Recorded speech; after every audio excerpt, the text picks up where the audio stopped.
हर चले कदम को चेक करूंगा तो अगला कदम कैसे चलूंगा? जब मैं मॉक कर रहा होता हूँ, ठीक है, तो मुझे लगता है ना मैंने मतलब मैसअप कर दिया, और जब मैं चेक करता हूँ सब सही होता है, और वो बहुत हॉरिबल फीलिंग होती है मॉक करते समय, बहुत ज्यादा। दो वजह है ना। तो पहली बात तो एक थॉट होता है कि कुछ गलत ना हो जाए, ध्यान से काम करना है।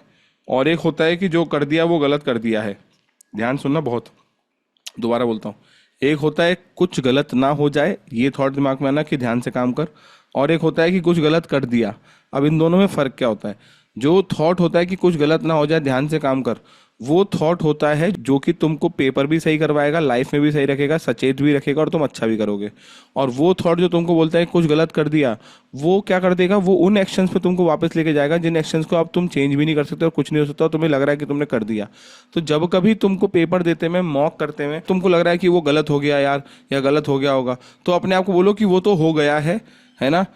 अगर गलत हुआ होगा या सही हुआ होगा वो बात खत्म होती है, तो आगे चल, इट हैज़ बिन डन, और आगे देख कि कुछ गलत ना हो जाए, क्योंकि वही तेरे हाथ में है।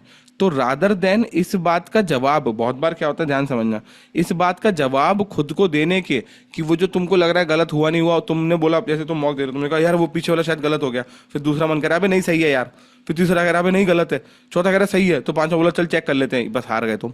जैसे ही तुमने बोला चेक कर लेते तुम हार गए। क्योंकि चेक करने का मतलब है कि तुमने इस थीसिस को मान लिया कि शायद गलत हो सकता है। वहीं तुमको बोलना क्या था कि "भाई यार अब तो हो गया, आगे चल"। तुमने थीसिस ही कैंसिल कर दी। देखो दुनिया में सारे थॉट्स को सही करने के पीछे एक बहुत इंपॉर्टेंट थॉट होता है, वो होता है हाइपोथेसिस सही करना।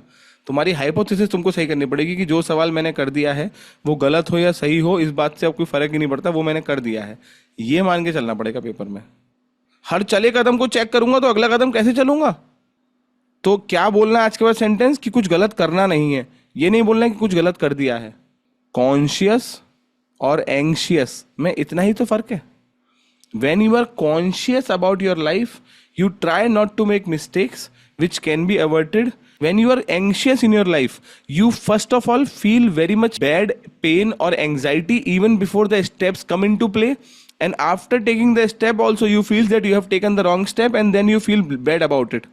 सो एंग्जाइटी और कॉन्शियसनेस में बस ये फर्क होता है that anxiety comes for those thought which are imaginary और which are not rightly present और which have been done, and consciousness comes for those thought which you are doing right now.